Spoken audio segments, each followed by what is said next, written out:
All right, everybody, thank you very much for stumbling by. Appreciate it. My name is Jack Danahy. I'm from New Harbor Security. We actually have the great good fortune of partnering with the state of Delaware in managing their own security. I'm here to talk to you a little bit about the challenge of application security and about people thinking about that problem in a slightly different way. This is not going to be a product pitch. For those of you who are coming to hear a vendor talk about how great their stuff is, you probably want a different room. I'm going to be trying to express to you a little bit different way to think about application security, because if you actually spent the time to find this room, you actually probably care a little bit about it, because all the other rooms were easier to find and you could have sat in and listened to something about DMARC. So here we go. First off, why the hell should you listen to me? I've been doing this for a long time. I'm a geek by my training. I'm a computer systems engineer, but many years ago I started working in cyber when the rocks were still hot in the late 80s. I realized that one of the most important things that we do as people who care about cybersecurity is try to convince other people to care about cybersecurity. I think one of my unique goals, one of my missions in life is to help people understand that these complicated problems in cybersecurity are actually tractable. They're actually solvable. You know, there's a lot of people who will say there's no silver bullet, and what they're trying to get you to believe is that there's no friggin' bullet. But there are many ways we can make this better, and I'm going to talk to you a little bit today about one of the specialized areas. Why about application security and not just security broadly, since I've worked in just about all of it. My second company, yeah, by the way, I should be reading my own introduction. Hi, I'm Jack Danahy, New Harbor Security. I've founded and sold 3 security companies, the first to WatchGuard, the second to IBM, which is one I'll talk about for a little bit, where I was head of advanced security at IBM for a while, and the third to AlertLogic. But basically, I worked in application security at a time when it was just really starting out, right? People had thought a lot about penetration testing. They had thought about exercising vulnerabilities in applications, but people hadn't thought very hard about, well, how did they get there in the first place, right? And that's where my company, Ounce Labs, started out, and that was acquired by IBM, and it's IBM's application security platform. So I promise, no matter how bad your applications are, I've seen worse. I can also tell you that having looked at tens of thousands of them over the years, everything has always been vulnerable, right? So let's start from a position where we all understand that just because we're looking for it and we're going to find things that are broken doesn't make your organizations any different or any worse than anyone else. And I'm talking about intelligence agencies, the Department of Defense, the biggest financial companies in the world, or the corner grocer. Everybody's stuff is bust, right? And that's why we're going to talk about it, because it really, really shouldn't be. All right, so why does it matter, particularly, you know, in terms of things like public sector, right? I'm going to talk in a minute a little bit about how it applies everywhere. But I think the part of Secure Delaware is a lot of great agency people here who are working hard trying to figure out how to keep constituent data safe, how to manage security in an environment that can be different than we see a lot in the private sector. So the risks inside of application security are kind of layered, right? Application security risk starts when developers begin writing the code. Very few requirements for your new application ever says, and this is the way I need you to secure it, right? It may say, I need it to protect data so that only authorized people have access to it, which is excellent. Or I need you to keep data at rest, stored in a very secure way. That's very nice. Or it needs to be translated, transmitted in a secure way. That's also very nice. But the tooling itself, the applications themselves, no matter what their best intents are, oftentimes have vulnerabilities in them, right? We read about it all the time, whether we're talking about something like Log4j or something in a custom application, you find these vulnerabilities. Why does this continue to be a problem? Well, historically, right, in the real world, in real physical devices, this has been understood for about the last 100 years. In 1916, there was a case called Mcpherson versus Buick motor cars. Right, it's one of my favorites. Basically, Mcpherson buys his Buick, he's driving around, and ironically enough, he's racing one of his friends to the hospital because he's ill. The wheel collapses because it's rotten. They were made of wood at that point in time. It collapses, everybody gets thrown out of the car. Now everybody's going to the hospital, probably in a non-Buick made car. Now at the time, the person who you'd sue would be the person who sold you the car, you know, Jimmy's Motor Cars, whatever. And in this case, what they said was, the only person, the only organization that could have known that that wheel was flawed was Buick, the manufacturer of the goods, right? 1932 is a much more famous case called the Paisley Snail in England, basically in Scotland. So basically what ends up happening there is it's a bottle you can't see through. I've got one of them. It's like a brown bottle, ginger beer from Stevenson's ginger beer manufacturer. And a woman by the name of Danahy takes it. She drinks it. It's fine. And then she pours it out in her ice cream to make a soda out of it. And out falls a decomposing snail. And they're in the town of Paisley. Right? She gets gastroenteritis. Everybody's very sad.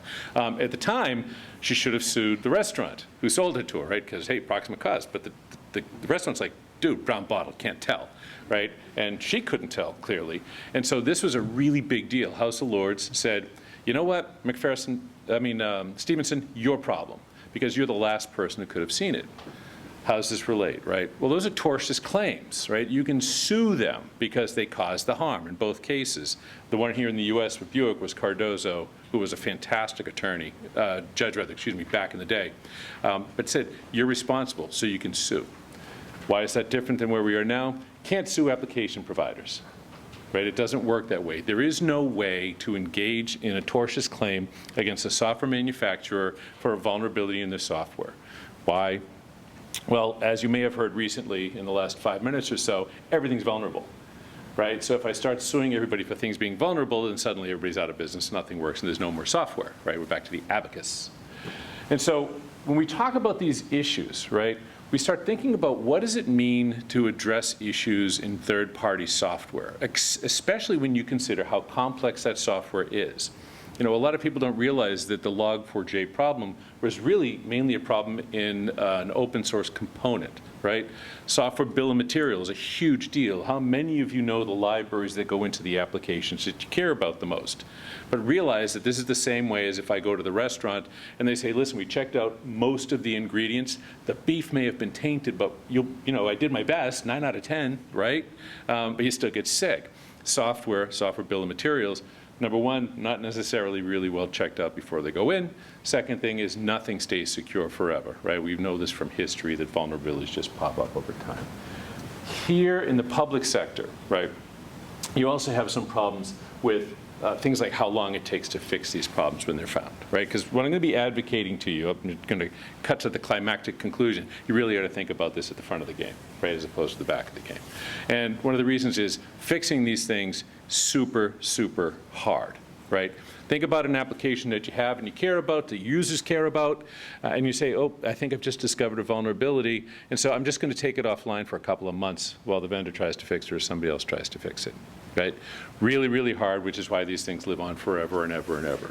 Many of you probably already struggle with patch latency, right? The average organization is running hundreds of applications on at least a few operating system platforms. But we know that Patch Tuesday is one thing that we all deal with, right, from a single large major excellent vendor. But if you think about it, if you've got 100 applications and every one of them updates for a security patch even twice a year, you're actually patching every single day, right? So just patching is tough. The idea that I can combine patching with sort of on-demand fixes for vulnerabilities makes it hard, right? So that's why we see this. I show you the slide not to create fear that this stuff exists, but to help you feel more comfortable that this is a common problem. And frankly, doing anything sets you head and shoulders ahead of most people, right? And it is relatively straightforward to justify once you understand that you're trying to make incremental progress and you want things to get better, but you're not going to claim to make them perfect. But what's the issue? So why don't people do more of this, right? So historically, one of the great things in cybersecurity in terms of a way to generate support and funding and attention and awareness is to demonstrate how things are broken, right? We see this all the time. If you see it happening in your users, if you're using a phishing campaign to help train up your users in security awareness, you do that so that they realize where they made a mistake. It makes them more engaged to fix it. We see that with the older versions of application testing, with penetration testing, they show a vulnerability. You see it with red team hacking, right? You see it with social engineering tests.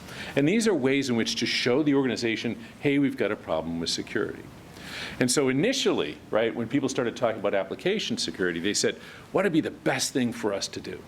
Well, why don't we take an inventory of all of our applications and analyze them all, right? I actually, very recently, and this is 2022, I had an organization recommend that another organization analyze 1,000 applications a year.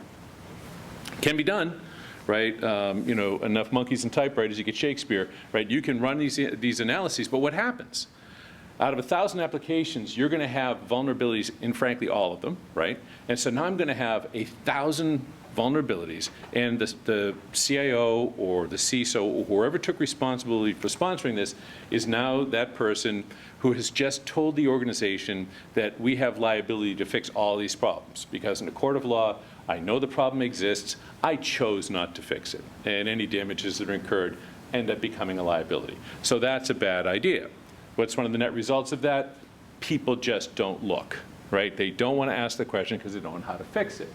Secondly, think about the applications that you use, right? When you bought them, when the organization took them on, maybe it predates you, right? The organization takes on a new application, and they didn't think much about application security. So like, yes, I'll buy that. Let's discuss discount rate and whether you can use my logo or not. That all gets signed up, everybody goes. And now, you know, it's 6 months later, it's a year later, and there's a critical vulnerability. And you're like, dude, critical vulnerability, can you help me? And they're like, no. I can't, because that's really not in our contract, right? I'm not supposed to be helping you, especially if it's a bespoke application. It's because you have to start thinking about security, as I said a little bit earlier, at the front end of this process. How do I set myself up and my organization up so that I'll have recourse, so that the organization that I'm dealing with for my applications or for bespoke development understands in advance that that I know how cybersecurity works, and I understand that vulnerabilities are a likely thing to happen, so I would like to see that contemplated inside the contract. Now, a lot of people think that this is a really difficult thing to have a discussion with vendors around, but I'll tell you that vendors will respond positively to that discussion because it allows them to recoup the cost, right? It allows them to structure themselves in their contracts so that they can make those kinds of fixes when they're necessary. So people sometimes don't approach the discussion because they're afraid it's going to be a blanket no. But what you end up finding out is that there can actually be a very collaborative working arrangement between organizations developing applications and organizations consuming them around cybersecurity, because everybody sort of wants the best thing at the end. And so the discussion we're going to have today is we're going to talk, I'm talking statewide because this is Secure Delaware, but it means like everybody, right? We're going to talk a little bit about certifying bodies and how you can take advantage of a really smart state like this one that figures out how to get this stuff settled down so that everybody benefits from better cybersecurity, especially in terms of the awareness of the vendor that the consumers of the technologies understand the problem. If one can do that, it reduces the exposure overall to exploitation of the vulnerabilities that can be found. Therefore, everybody's a little bit more secure. And if you're sharing that data, right, if you can create something like we're going to talk about today in a center of excellence, you actually create a shared understanding of what applications and what software and what vendors are more likely to be secure, are more secure. And it brings everyone up, right, because not everybody has to take their beef to the USDA to get checked before they eat it. Centralized authorities can do a really good job of helping set the expectation for what secure means and also setting the expectation for what happens when there's a problem incurred. So, application security, like everything in security, is not a binary kind of thing, right? It exists along a continuum. So realize as we go into this as security professionals and IT professionals, we have to go in this with the concept of balance, right? I promise you, you're never going to make an application perfectly secure, right? You want to make it more secure, that's always good, and you definitely want to make it secure enough. That's also very good, right? So you want to make sure that application security does not step in the way of business priorities. This is a really important concept for people to get internalized. I've got a buddy who's the CISO of one of the biggest companies in the world, right? And we've known each other for 40 years. And one of the issues he bumped into was, he's like, yay, application security, excellent. And we're going to do a really, big job of making this happen. And some of his people were like, yeah, you're not secure enough, you're not going out. And they were actually impacting the ability of this massive organization to do their job.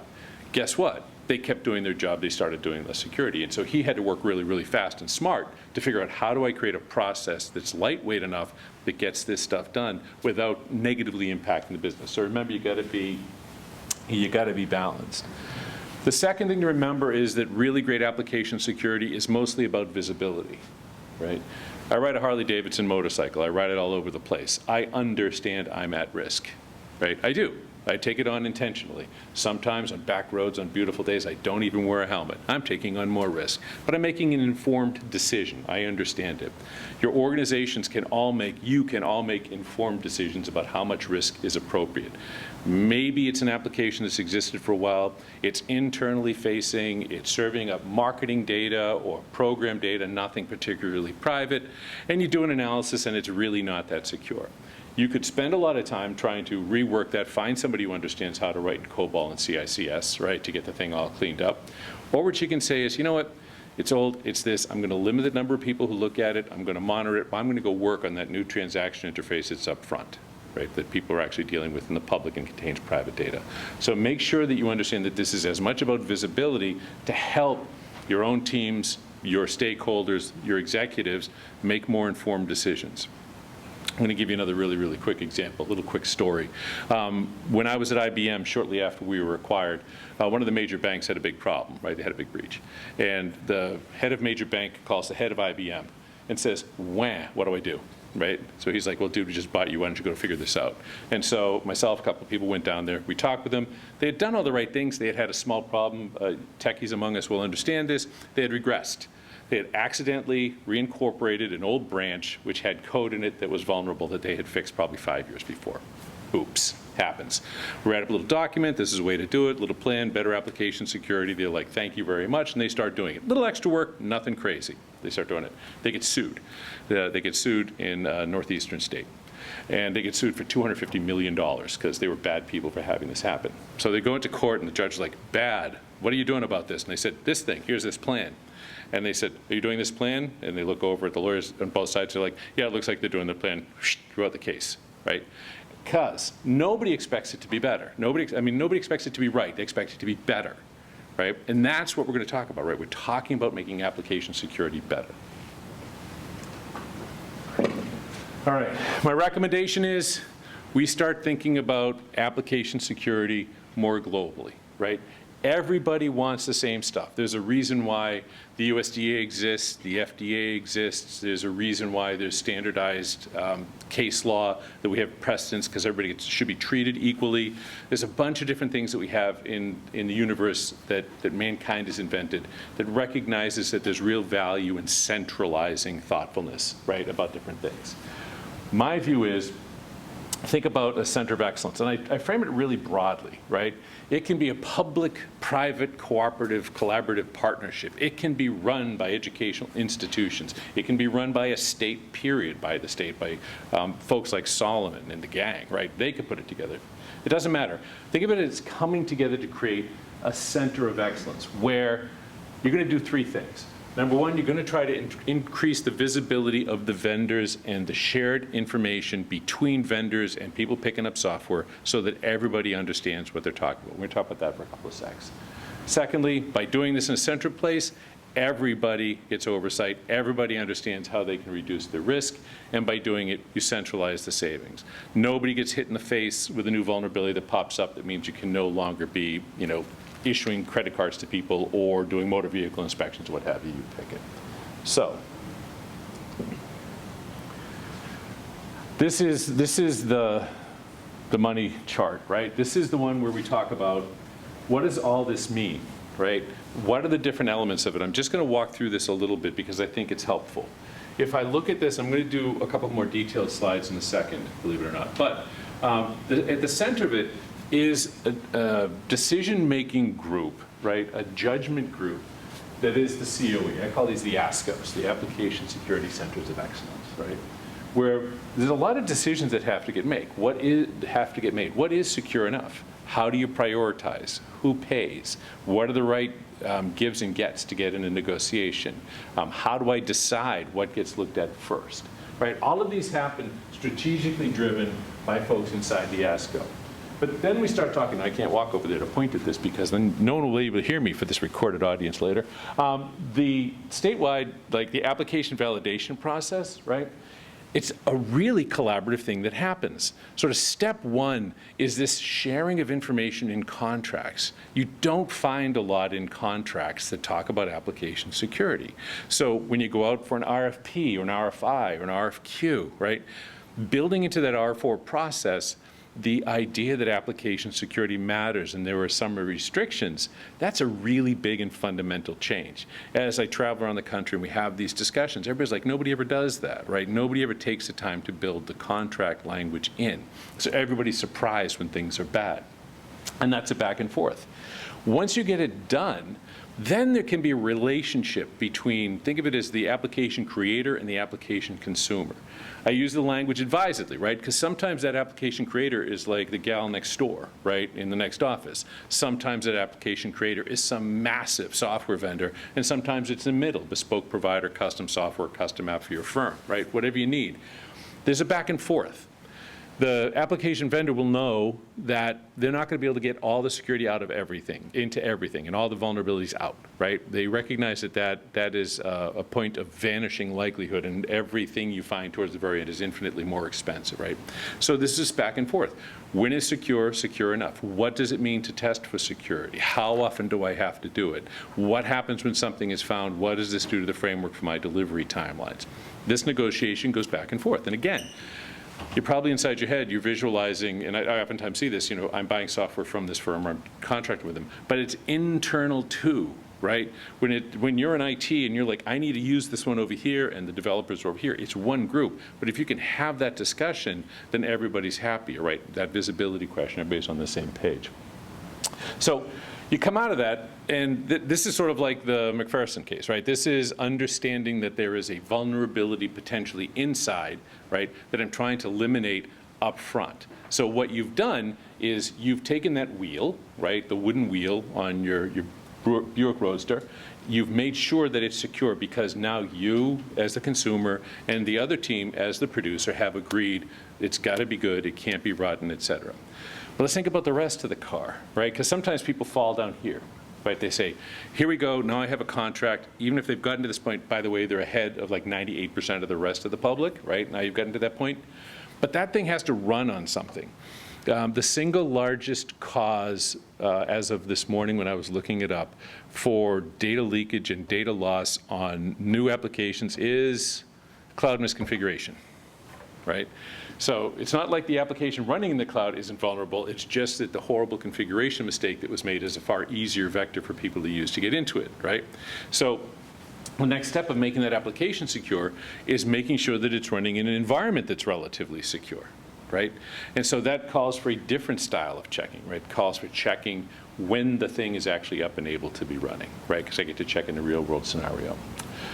The next thing that happens is, if I can get through all this, then the benefits start accruing. Then the benefits start accruing that an application can be recommended, certified, labeled, said to be secure enough by some criteria. I'm going to jump this into a very more specific example.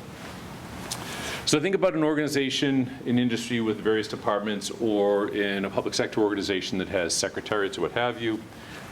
Everybody's running around trying to decide what they need. So step one in this entire process is making sure you create a policy that says when somebody wants new software, they want a new application, they send up a flare, right? They send up a flare that ends up going to that statewide, group-wide, collaborative application security center of excellence that says, hey, new application coming. Why? Why does it matter now at that point in time? It's because you haven't spent the money yet. You still got stick.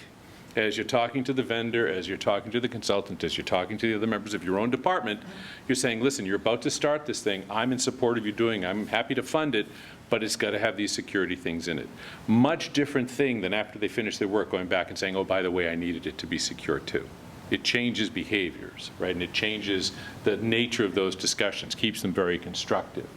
So that's sort of like step one, right? So you get that in, now the flare goes up.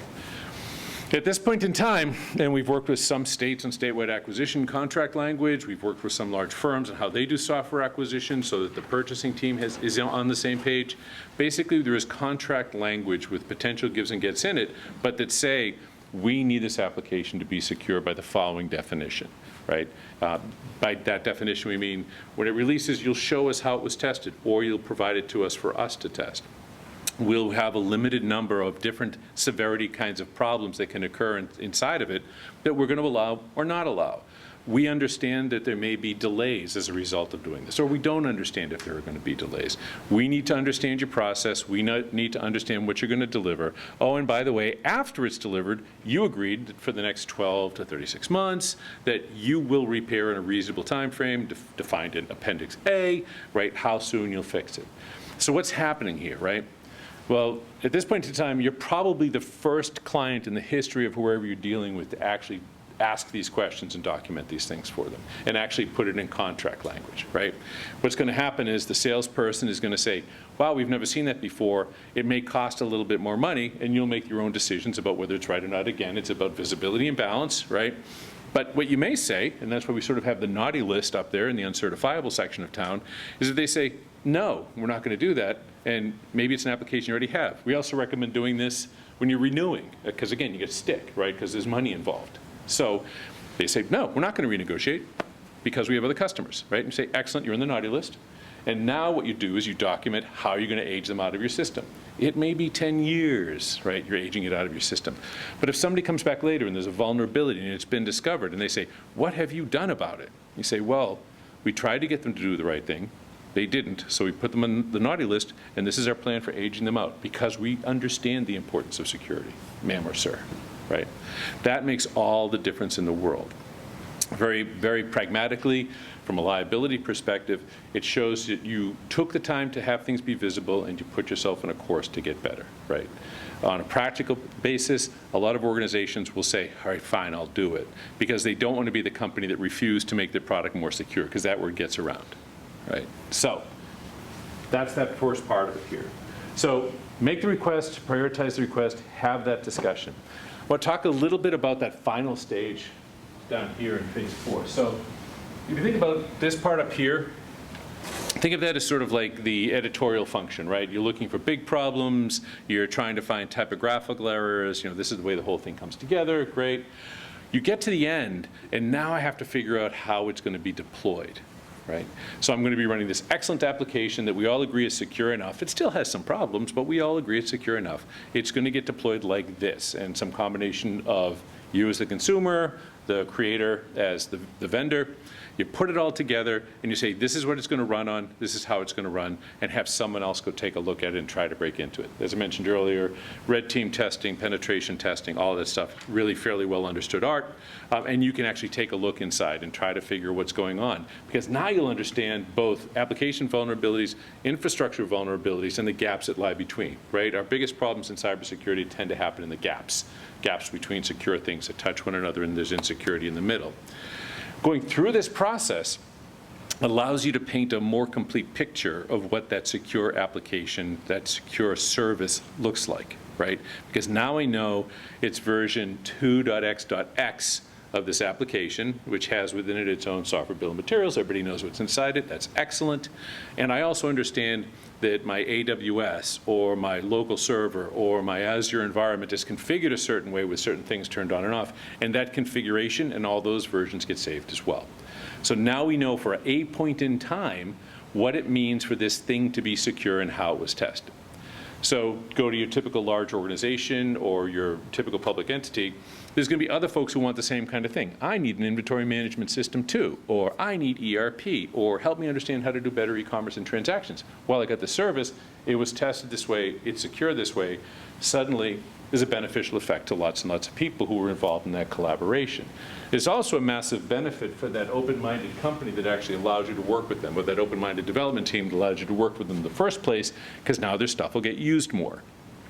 Who the hell wants to go through this if they don't have to, right? If someone's already gone through it, there's already a centralized set of resources that explain why it's secure and what it means to be secure, then you're pretty good. But you may be saying, but Jack, the threat surface is always changing. There's new vulnerabilities discovered every day. 100% correct. Good of you to bring it up. That's why you create a vulnerability management program, right? Most of you probably already have these things in-house. You know, you're running Qualys or Tenable or somebody, and you're making sure you understand when there's a big vulnerability in a well-known system. Oh, SAP has a problem. Microsoft, Patch Tuesday. We got to make these fixes. Realize that a lot of the vectors for people getting in, especially if they're targeting a specific kind of organization, Jim Fraley brought up like healthcare, you know, during the course of COVID, they really couldn't afford to go down. You want to make sure that you understand all these different components and are there vulnerabilities within them so you can make rational choices.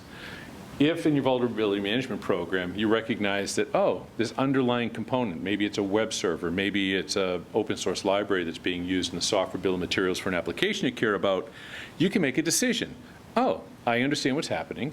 I can't fix it right away because I'm not patching every single day of my life, right? But I can mitigate it by saying maybe this operation isn't available, or I create a front end around it to shield it from the wrong kinds of input. Or maybe I monitor it more closely to see if there's a lot of half-open requests because it's a denial of service attack. These things happen now as part of that vulnerability management program. And because you were so smart in the first place to put into the contract or the negotiation, what happens when there's a vulnerability? I just identified there's a vulnerability in your application, ma'am. I need you to adhere to the contract that we wrote and get that thing updated and fixed. And suddenly, it's just this open communication, everybody at the same side of the table, and I can do things like put mitigating controls in place, right? So I can actually make this thing okay until you can actually update it. But you may be saying to yourself, but dude, we have hundreds or thousands of applications lying around. Yes, you do. So what do I do there, right? What do I do there? Well, there's a lot of different kinds of technologies that'll tell you whether things are busted or not, right? You can think about what goes over here in terms of analyzing those applications before they're delivered, looking inside and looking for programmatic problems, look to see what's happening. There's also what was sort of the first generation of application security technologies, which are dynamic scans. I look at applications that are running. I don't need that underpinning information. I can just sort of look at the way it works and figure out if it's busted in a way that I understand, you know, really pretty quickly. I always call this the badnessometer. Right? If a dynamic scan finds something is wrong with the application, there's probably more wrong with that application. It's a tip of the iceberg kind of test. But you can actually use this, because remember we talked about earlier, I don't want to look at all my applications, because this would be easy to run against everything. I'm just going to find out everything is vulnerable and just create liability for myself and my firm. And so the idea here is I use the dynamic scan to prioritize what I'm going to look at next as part of a comprehensive program. Whatever shows up as looking like is on that matrix of being pretty vulnerable and either pretty exposed or pretty important, I can decide what to look at next through that EOS process, right? Through that ASCO process. So I can take a look at it and make things happen. Again, this is a much harder negotiation that you're going to have with your internal partners, with your external vendors, because you're going to say, listen, this thing you built for me, it was pretty good when you sent it to me, but I just found out it's got a horrible problem. Please go fix it. Some will say, thank you for bringing that to my attention. Let's get on that. Others will say, sorry, I'm out of business now. So there's no one actually answering the phone when you call me. And so that ends up going back into the process I described earlier. They end up on the naughty list, the uncertifiable list, and now there's a plan to age them out over time. Time frames, your own discretion, because some of these things are hard to move. All right. So we've talked a lot about the benefits in terms of cybersecurity, how it makes things better, how it makes the application more protected, how it protects your financial interest, as well as eliminating your liability. So we'll talk about some collateral benefits.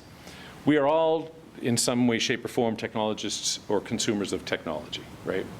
Doing this separates your organization and yourselves from the way that most people do this. Simply bringing this up in the course of a discussion as the technical recommender or the evaluator of a new technology sets you aside as someone that people can go to get more innovative ideas about what they should be doing for security.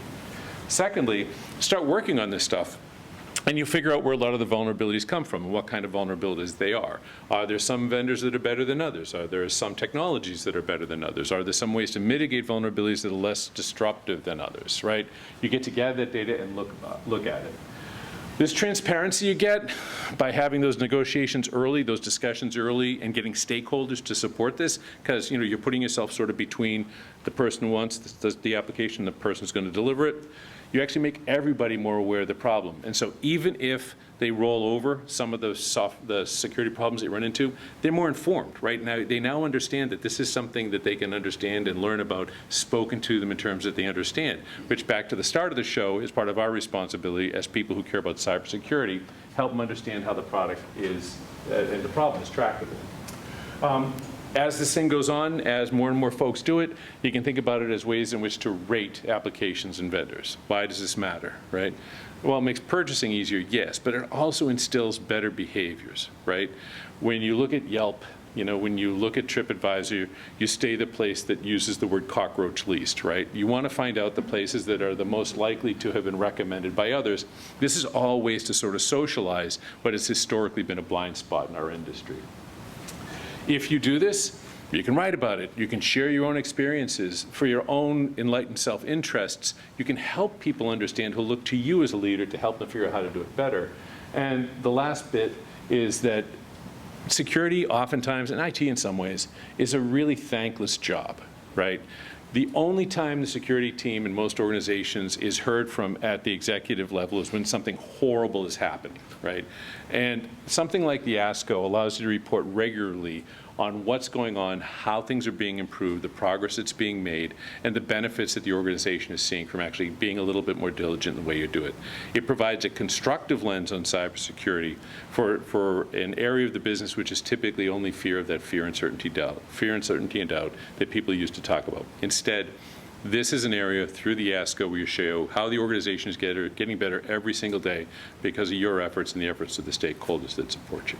So, application security, big deal, different deal than users, networks, threat-based this.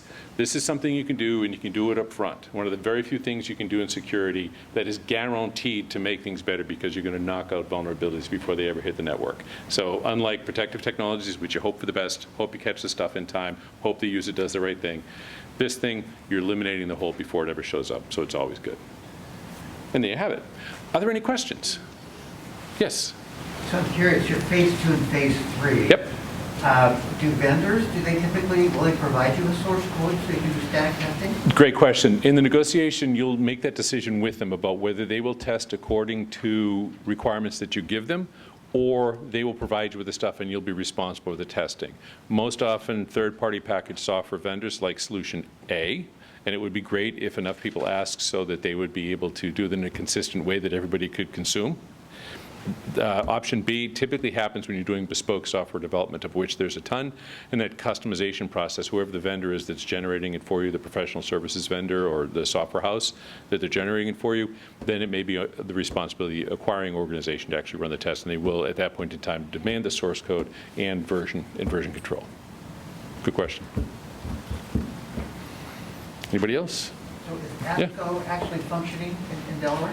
Not in Delaware. As I say, we've seen this happen with collaboration private industry, and we do have this working in a couple of other states. And we'll actually be publishing a paper on it in about the next month, about the way a couple of states are actually doing it. We'll be happy to share it to everybody.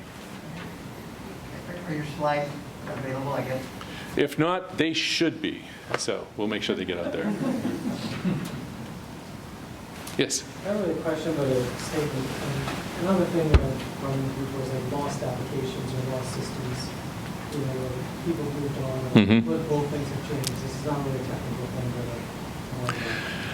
but It is. The question for the audience that can't hear it is that there are many applications which exist which have become orphaned, right? The person moved on, the organization went out of business. We actually see a lot of this in the public sector. And honestly, that was one of the initial reasons why the naughty list was created, right? Because you want to give the teams that rely on those older applications an opportunity to move forward. By doing the analysis in the same way, I can actually identify where the holes are, right? So even if I don't have source code anymore, it's that old, right? I can actually look at it in a dynamic way and find out where it's most vulnerable, and I can shield it with a mitigating control layer. And so that application, which you know has to move on because there's nobody supporting anymore, maybe it's going to be a platform problem or a performance problem in the future, right? For the security problems, I can wrap it, mitigate the vulnerabilities that I know exist so that they can't be exercised, and put it on that list of things to get changed out over time, right? And it makes it a more manageable process because I've taken the time to understand where it's vulnerable. It's a great point, though, and it's really, really common. Having a good inventory and accounting for everything. Yep. Well, thank you all for stopping in. It's an old but relatively new space, and I appreciate your interest and your time.